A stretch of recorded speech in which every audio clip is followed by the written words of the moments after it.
రెండు వైపుల నుంచి అత్యధిక ప్రాణ నష్టం ఎక్కడ జరుగుతుందో తెలుసా? మన పక్కనే మన తెలుగు రాష్ట్రాల సరిహద్దులోని ఛత్తీస్గఢ్ అడవుల్లో ఈ నిమిషంలో అతి భీకర సాయుధ పోరు జరుగుతున్నది. అటు మిలిటరీ బలిగాలు, ఇటు మావోయిస్టులు ఎదురెదురు పడి కాల్పులు జరుపుకుంటున్నారు. మావోయిస్టులను నామరూపాలు లేకుండా చేయాలని పోలీస్ బలగాలు అస్త్ర శస్త్రాలతో దాడులు చేస్తుండగా మనుగడ నిలుపుకునేందుకు మావోయిస్టులు సర్వశక్తులు ఓడుతున్నారు. గెర్రలా దాడుల సూత్రధారిగా చెబుతున్న హెడ్మా అలియాస్ సంతోష్ అష్ట దిగ్బంధనంలో ఉన్నట్టు కూడా వార్తలు అందుతున్నాయి.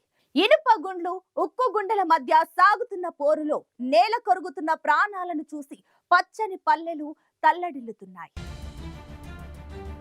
ఉక్రెయిన్ రష్యా వార్ దృశ్యాలు మనం రోజు టీవీల్లో చూస్తాం. ఇజ్రాయిల్ పాలస్తీనా గొడవలు మనకు సుపరిచితమే.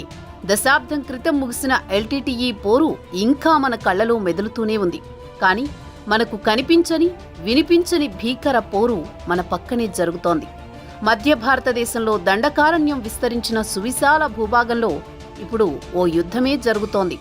పాకిస్తాన్, చైనా సరిహద్దుల్లో మోహరించిన భారత సైన్యం ఎంత అప్రమత్తంగా ఉంటుందో అంతకు మించిన అప్రమత్తతతో పాటు యాక్షన్లోకి దిగి మిలిటరీ, పోలీసు దళాలు తమకు అప్పగించిన పని చేసుకుపోతున్నాయి. మావోయిస్టు రెడ్ ఆర్మీకి ఆఖరి రోజులుగా అధికార వర్గాలు అభివర్ణించే ఆ ఆపరేషన్లో ప్రతిరోజు వేల తుపాకీలు పేలుతున్నాయి. లక్షల ఇనుప గుండ్లు ఖర్చయిపోతున్నాయి. రెండు పక్కల పదుల సంఖ్యలో ప్రాణనష్టం జరుగుతూనే ఉంది.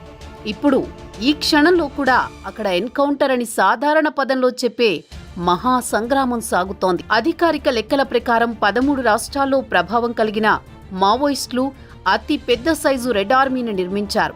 అది బస్తర్, దంతెవాడ, బీజాపూర్, సుక్మా తదితర ప్రాంతాల్లోని దండకారణ్యంలో విస్తరించి ఉంది. తెలంగాణ, ఆంధ్రప్రదేశ్, బీహార్, ఒడిషా, మధ్యప్రదేశ్ తదితర రాష్ట్రాల్లో మావోయిస్టు ఉద్యమం తీవ్రస్థాయిలో నడిచే సందర్భంలో ఈ దండకారణ్యమే నక్సలైట్లకు ఓ సురక్షిత ప్రాంతంగా ఉండేది. ఇతర రాష్ట్రాల్లో వివిధ కారణాల వల్ల నక్సల్స్ ప్రభావం తగ్గుముఖం పట్టడంతో మావోయిస్టులకు ఆ ప్రాంతమే ఇప్పుడు ఆయువు పట్టుగా మారింది. స్థానికంగా కూడా అక్కడ వారికి గట్టి మద్దతే లభిస్తోంది. అడవిలో ఉండే సహజ వనరులను బహుళజాతి సంస్థలు కొల్లగొట్టి గిరిజనులను అడవి నుంచి వెళ్లగొడతారనే అన్నల హెచ్చరికలు అక్కడ బాగానే పనిచేశాయి. అక్కడ మావోలు జనతన సర్కార్ పేరుతో ప్రత్యామ్నాయ ప్రభుత్వమే నడపగలుగుతున్నారు. నక్సలైట్లే అక్కడ పాఠశాలలు పెట్టడం, ఆసుపత్రులు నడపడం కూడా స్థానికులను వారికి దగ్గర చేసింది. ప్రభుత్వం చేసే పనులు అన్నలే చేసి పెడుతుండడం, తమ హక్కుల కోసం, తమ బతుకు కోసం వీరు ప్రాణాలు అర్పిస్తున్నారనే సానుభూతి కూడా ఉంది. అందుకే మావోయిస్టులకు స్థానికుల సహకారం అందుతోంది.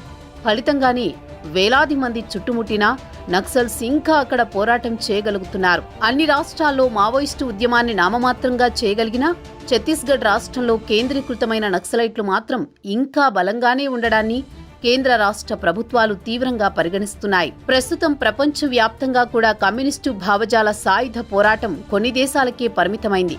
ఫిలిప్పీన్స్, నార్వే లాంటి చిన్న దేశాల్లో చిన్న దళాల స్థాయికి ఈ సమసమాజ నినాదపు సాయుధ పోరు దిగిపోయింది. ఒక్క మావోయిస్టుల ఆధ్వర్యంలో మాత్రమే అతిపెద్ద కమ్యూనిస్టు సాయుధ పోరు నడుస్తోంది. కాబట్టి అటు కేంద్ర ప్రభుత్వం, ఇటు అగ్రరాజ్యాలు ఛత్తీస్గఢ్పై దృష్టి కేంద్రీకరించాయి. వేలాది మంది సైన్యం ఇప్పుడు ఆ అడవిని జల్లెడ పడుతున్నారు. ఒకప్పుడు రహదారుల సౌకర్యం కూడా సరిగా లేని మారుమూల ప్రాంతాలకు కూడా ఇప్పుడు రోడ్లు వచ్చేశాయి. సగటున ప్రతి 3 కిలోమీటర్ల విస్తీర్ణంలో 1 చొప్పున పోలీస్ బేస్ క్యాంపులున్నాయి. హెలికాప్టర్ ద్వారా ఎప్పటికప్పుడు సాయుధ దళాలు, మందుగుండు సామాగ్రి, ఇతరత్రా వనరులు అందుతూనే ఉన్నాయి. శాటిలైట్ వ్యవస్థ ద్వారా డ్రోన్ల సహకారంతో నక్సల్స్ కదలికపై నిఘా వేశారు. ఏమాత్రం అలికిడి విన్నా ఠక్కున వాలిపోయి ప్రత్యక్ష సాయుధ పోరుకు దిగుతున్నారు. స్థానికుల నుంచి సహకారం అందకుండా గ్రామాలను ఖాళీ చేయిస్తున్నారు. గ్రామాల మీదకే రాకెట్ లాంచర్లు ప్రయోగించే సందర్భాలు ఉన్నాయి. ఇక నక్సల్స్ నుంచి కూడా దాదాపు అదే స్థాయి ప్రతిఘటన ఎదురవుతోంది. ప్రభుత్వ సాయుధ దళాలను ఎదుర్కొనేందుకు వీరు కూడా వ్యూహాలు పన్నుతున్నారు.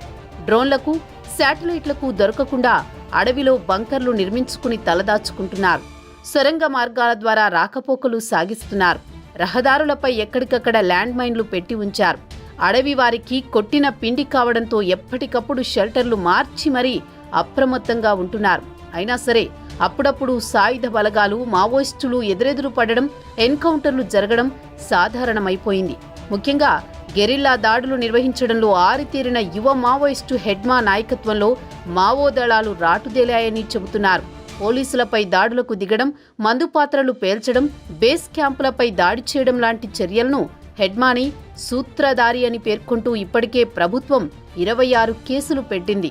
ఆయనను పట్టుకునేందుకు శతవిధాలా ప్రయత్నాలు చేస్తోంది. హెడ్మా తలదాచుకున్న ప్రాంతాన్ని గుర్తించి అష్టదిగ్బంధనం చేసినట్లు కూడా వార్తలొస్తున్నాయి.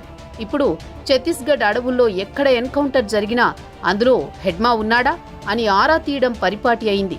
కేవలం హెడ్మా మాత్రమే కాదు, మావోయిస్టుల పెద్ద తలకాయలు చాలానే ప్రస్తుతం ఛత్తీస్గఢ్ అడవుల్లో ఉన్నట్టు పోలీసులు అనుమానిస్తున్నారు. గణపతి తర్వాత మావోయిస్టులకు నాయకత్వం వహిస్తున్న తెలుగు వ్యక్తి నంబళ్ల కేశవరావు ఇతర నాయకుల కోసం విస్తృతంగా గాలిస్తున్నారు. నక్సలైట్లలో ఛత్తీస్గఢ్ వారి తర్వాత ఎక్కువ మంది తెలుగువారే ఉండడంతో తెలంగాణ, ఆంధ్రప్రదేశ్ రాష్ట్రాల్లో ఉండే వారి తల్లిదండ్రులు ఏ క్షణాన ఏ వార్త వినాల్సి వస్తుందో అని భయపడుతున్నారు.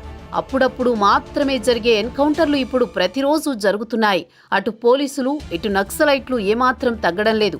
ఛత్తీస్గఢ్లోని ప్రస్తుత మావోయిస్టు సాయుధ దళాలను అంతమొందిస్తే ఇక నక్సల్ ఉద్యమం పూర్తిగా తుడిచిపెట్టుకుపోతుందనే ఉద్దేశంతో ప్రభుత్వం ఆఖరి పోరాటం అన్నట్లు ప్రయత్నాలు ముమ్మరం చేస్తోంది. ఇటు నక్సలైట్లు కూడా ప్రభుత్వ బలగాలను ధీటుగానే ఎదుర్కొంటున్నాయి.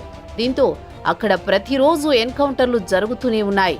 మార్చురీలు ఎన్కౌంటర్ మృతులతో నిండిపోతున్నాయి. సమీప భద్రాచలం ఆసుపత్రికి కూడా మృతదేహాలు, క్షతగాత్రుల రాక ఎక్కువైంది.